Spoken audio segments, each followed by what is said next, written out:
Over the years, alhamdulillah, Ramadan has consistently changed my life. Last Ramadan, I learned a new dua that I now use 5 times a day, every single day, forever, inshallah, which is life-changing, honestly. And another Ramadan a few years ago, I broke my challenge, my barrier of not being able to read the Quran fluently and properly by reading alongside a reciter for 30 days, every single day. And on a different Ramadan, I listened to tafsir lectures every single day, which completely transformed how I understand the Quran, how I can ponder on the Quran for the rest of my life. All these things changed my life in 30 days, alhamdulillah. And every Ramadan, other people are changing their lives consistently. I know a brother who quit caffeine one Ramadan and never looked back, and another who quit sugar and is healthier than ever. So you might not have done it yet, but that's cool. It's not your fault. You probably weren't using the same approach, the same mindset, and the same rules that I use. So let me take you through them in this video, inshallah. So firstly, there's one small tweak that can change your entire Ramadan. But without it, you might feel very frustrated, like you're just not getting much done, even though you plan and you intend to get a lot done. So let me explain it like this. You're looking after a garden, trying to get the plants to grow, to be strong, to give fruits, etc. But you don't have unlimited water. If you water loads of different plants, none of them get quite enough water to actually grow and flourish. But if you select a few certain plants, the ones that you value the most, and you give them plenty of water, they will actually flourish. Whereas the others, okay, they might die, but the others, they will flourish. Instead of having a situation where all the plants are pretty much not doing anything. They're not dead, but they're not producing and flourishing either. And that's why studies show that people who set fewer goals achieve 80% more than those who plan more goals. And of course, according to neuroscientists, you can only focus on 3 or 4 things at the same time, to have that in your brain at the same time. So the rule here is to stay focused on fewer goals and actually get them done to a good level, good consistency, good quality, rather than having loads of goals. And think about it like this: if you're worried about not getting enough done in Ramadan, we're not just planning for what we're going to do in Ramadan, but what will come after Ramadan. And just one change in your lifestyle that continues after Ramadan will change your life, like the dua that I mentioned at the beginning of the video. So then what about 2 or 3 of those kind of changes in one Ramadan? It's really powerful. I remember some Ramadans, I used to write down 10, 15 different goals that I had for that Ramadan. And naturally, I would achieve none of them. So when I was sick of that, one day before Ramadan, I sat down and I scratched out a lot of my goals. And I said, if I achieve anything, let it just be this. And that was my best Ramadan ever. In fact, it was the act of planning Ramadan that made the biggest difference. And then after that, trimming and pruning my goals, so I had less goals, but I actually achieved them, was the second biggest impact that I had. I ended up planning about 5 different goals, and alhamdulillah, I achieved them each time. So in another rule, I'm going to talk about exactly how you can pick these goals, but just for now, know that you should have less goals than you think. And now for rule number 2. You see, every moment in Ramadan is precious, but this habit that Muslims follow tends to drain away so many of those moments. It's so normal for us in so many Muslim cultures, but it's a killer when it comes to trying to change your life in 30 days. You've seen how a stack of dominoes, that very tiny one that you just poke it forward, it bit by bit snowballs until a huge one, 10 times the size of the initial one that you poked, gets hit over until they're all collapsed. And linked to that is how Imam Malik, rahimahullah, he would actually stop teaching the month of Ramadan and just dedicate it to his own worship and his own reading of Quran. Likewise, the Prophet ﷺ, he started the sunnah of the i'tikaf, which is to seclude yourself in the masjid, away from people, away from normal life for the last 10 days of Ramadan. So how do these 3 random seeming things come together? Well, it's the fact that if you socialize too much, you're just draining away your Ramadan. And like that small domino that you say, yeah, let me just have a coffee with so-and-so, it snowballs eventually until the big domino of your whole Ramadan and changing your life in it falls over and you're nowhere where you thought you would be. And it's all because of socializing too much. You know, people see Ramadan as a social month, as a month of gatherings and iftars.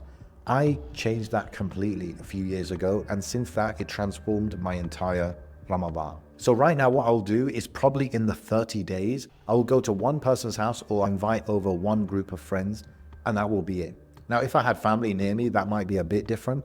But the point is that I really see it as a threat to my ibadah to go out and be meeting with people. And I'm talking about even after Taraweeh, where a lot of people like to hang out, meet up with friends, this and that. I will meet nobody. And what I found, mashallah, is a lot of my friends are like that as well. Ramadan is not a time for socializing for them. And also a lot of the great worshippers and the scholars, you'll find they're not the type to be going here and there in Ramadan. They know that this month is about worship. It's not about family ties so much even. It's not about socializing. It is about worship. So this Ramadan, when your friends invite you here, invite you there, go to one, go to two. But after that, just say, look, I'll see you on Eid, bro. We're going to have an amazing Eid. Let's look forward to that Eid. But right now, I've got work to do. I'm in the trenches of Ramadan. And that takes us to rule number 3 for changing your life from Ramadan. This one is going to make you feel very fulfilled with your Ramadan. And when you sit down to do some form of ibadah, you won't feel like going to sleep anymore. You see, for the last few years, I've not written down my goals for what I want to achieve in Ramadan, only to find out that it can't fit into my schedule. It's impossible. Or Ramadan comes and it's day 3 and I'm still trying to work out where I should do this and when I should do that. I don't even plan my worship routine in Ramadan around when I'm free only.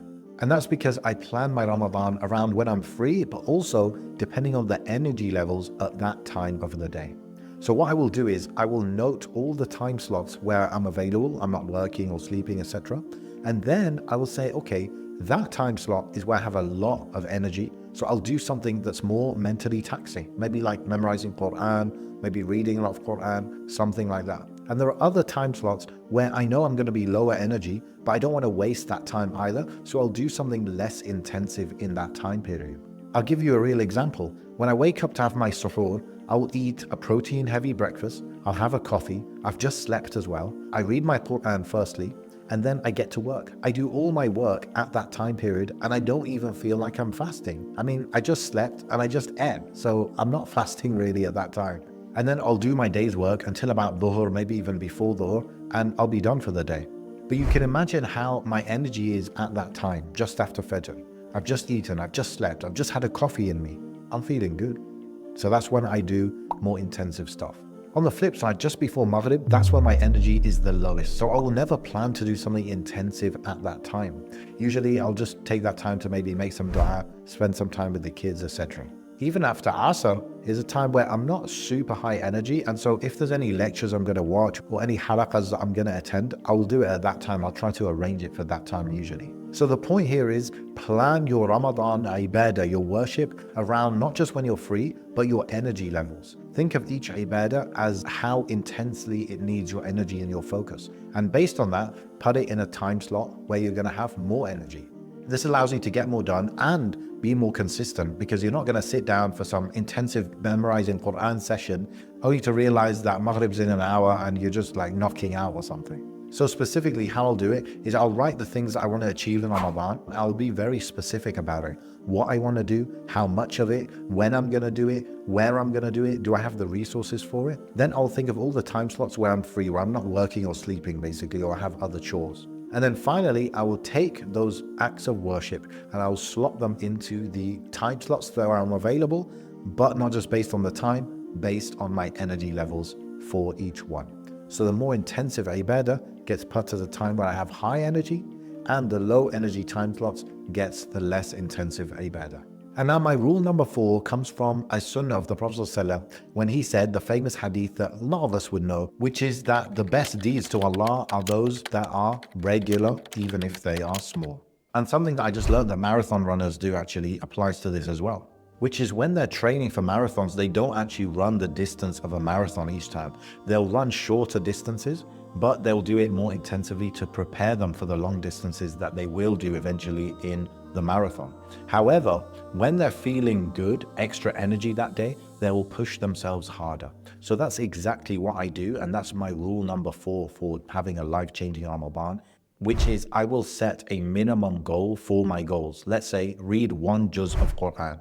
But whenever I'm feeling good, I'm feeling energetic, that coffee's really hitting that day, I might read 10 extra pages, another half a juz, for example. Likewise with the night prayer. I might have Taraweeh that I attend every single day, but the night prayer on nights where I've slept well, I'm pretty ready, I'll pray the night prayer. Or instead of praying 2 rak'ah the night prayer, I'll pray 4, I'll pray 6. So the way this rule works is you have a minimum standard, and that's what I set as my actual goals. But I always keep in mind that these are my minimum standards, and whenever I can, I will up the levels. Why? Because we want Jannah, but we need to push ourselves to get there and to get our deeds accepted from Allah. This is also great for when I'm talking to brothers and helping them plan their goals, not just for Ramadan, but outside of Ramadan. They often feel like the goals that I've helped them set are too restricted or too small. I always tell them that consistency is way more important than anything else. But also, if you feel one day, bro, that you want to spend an extra half an hour in the gym, or you want to be even stricter on your diet, or you want to produce XYZ more content than usual, and you want to ride that wave of motivation that you've got, then go ahead and do it. But more important than that is that you never go below your minimum standard. That is the most important thing, because if you're consistently above your minimum standard, then you're going to do well. But if you're sometimes over the standard and sometimes under, that's when you don't get consistent progress in any goal, really. So remember, bro, you can have a life-changing Ramadan when the effect of it not just stays within those 30 days, but it will impact you positively for the year following that. And that's actually a sign that's been accepted from you, by the way. So push hard, go hard, use these rules. I want to see your results in the comments, inshallah. Let me know how it's going. Let me know also if you have any questions about how you can plan your Ramadan. And if you're a Muslim man who's ambitious, who wants impact in the world, who wants to do more than just get his job and get his wife and get his kids and maybe try and buy a house, if you want more than that from life, then subscribe to this channel because it's fully designed for people like you. See you around. Assalamu alaikum.